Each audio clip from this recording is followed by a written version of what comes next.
अस्सलाम वालेकुम जी। आम तौर पे आप एक बात सुनते हैं कि प्रेगनेंसी के अंदर हमल के दौरान ब्लड प्रेशर बढ़ा था तो डॉक्टर ने कहा जी ऑपरेशन होगा।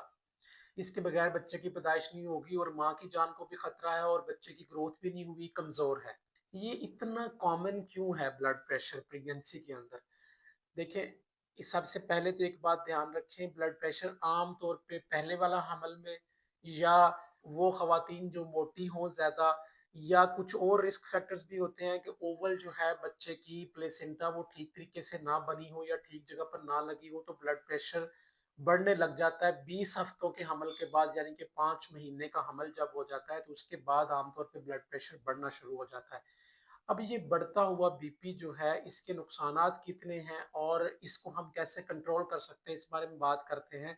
पहले तो इसके नुकसानात के बारे में सुन लें कि ये पहली बात, ये बढ़ा हुआ बीपी बच्चे को खुराक पूरी मुहैया नहीं होती जिस वजह से बच्चे की ग्रोथ रुक जाती है। Intra uterine growth retardation IUGR बोलते हैं, बच्चे कमजोर रह जाते हैं और उनकी वजन भी नहीं बढ़ता, मेंटल भी जिस्मानी सारी ग्रोथ उनकी रुकी हुई होती है, वजन बहुत थोड़ा रह जाता है। जिस वजह से क्या है कि कमजोर बच्चा पैदा होता है, नर्सरी में रखना पड़ता है या वो वैसे पेट में फोत हो जाता है। दूसरे नंबर पे ये बढ़ा हुआ बीपी माँ पे क्यों कौन से असरात लाता है? प्री इक्लैम्पशिया और इक्लैम्पशिया, ये ब्लड प्रेशर की पेचीदगियां हैं जो कि माँ पे असरअंदाज होती हैं। ये ऑर्गन्स डैमेज करती हैं, गुर्दे जिगर फेल होने लग जाता है, झटके लगना शुरू हो जाते हैं अगर ये कंट्रोल ना किया हो, तो पाँव सूजते हैं, ब्रेन डैमेज होता है। ये सारी पेचीदगियां हमल की पेचीदगियों में से सबसे जो बड़ी पेचीदगी है वो ये ब्लड प्रेशर की है, जो बच्चे को तो नुकसान कर ही रही है, साथ ही साथ में माँ को भी हत्ता कि जानलेवा साबित हो जाती है। मरीज वेंटिलेटर पे डालना पड़ जाता है, टाइम से पहले सर्जरी करनी पड़ जाती है। ये सारी पेचीदगियां सिर्फ एक ब्लड प्रेशर कंट्रोल ना होने की वजह से, और उसके पीछे है हमारा खुद का रवैया। हम लोग अपने मरीज, हामला जो ख़वातीन हैं, हमारे ज़हनों में ये है कि इसका चेकअप नहीं करवाना, डॉक्टर्स को दिखाना नहीं है, बस हमल हो गया, अब आखिरी महीने में जाके चेक करवाएँगे, अभी कोई चेक करवाने की ज़रूरत नहीं है। ब्लड प्रेशर पहले शुरुआत में थोड़ा-थोड़ा बढ़ रहा होता है, अगर टाइम के साथ उसकी मॉनिटरिंग कर लें, बाकायदा चेक करते रहें और उसकी मेडिसिन्स स्टार्ट कर लें, तो ये कंट्रोल भी हो जाता है।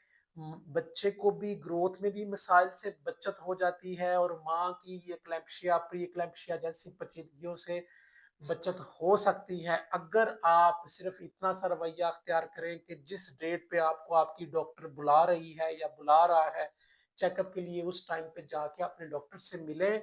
आपको आपका डॉक्टर बताएगा कि मशीन घर में रखें ब्लड प्रेशर चेक करने वाली, 5 से 7 दिन का सुबह शाम का चेकअप करके बीपी खुद ही उसको लिखते जाएं, चार्ट बना के दोबारा आके डॉक्टर को दिखाएं।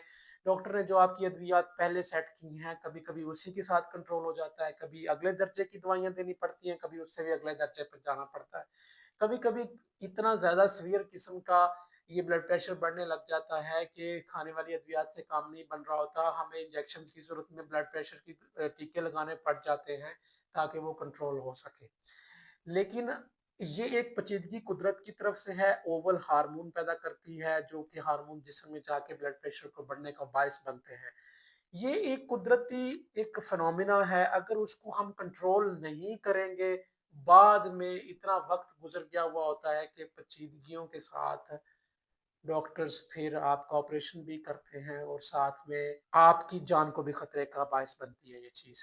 तो इसलिए अपने अगर घर में कोई हामला ख़वातीन हैं तो उनको टाइम के साथ डॉक्टर को चेक करवाया करें। इसमें जो कम करने की चीज़ें वो ये हैं कि नमक कम इस्तेमाल किया करें, अब वज़न बढ़ने ना दें, लाइफ़स्टाइल को इस तरह का रखें कि आपको वैसे ही ब्लड प्रेशर का मर्ज़ ना हो, जिनको वैसे आम बगैर हमल के भी ब्लड प्रेशर का मर्ज़ है, उनका तो बीपी ब्लड प्रेशर में और भी ज़्यादा अनकंट्रोल हो जाता है। तो इसलिए अगर आप ये सारे ख़्याल रखेंगे तो आप इस एक पेचीदगी से बच सकते हैं। हजूम नहीं, कौन बनिए। बहुत शुक्रिया।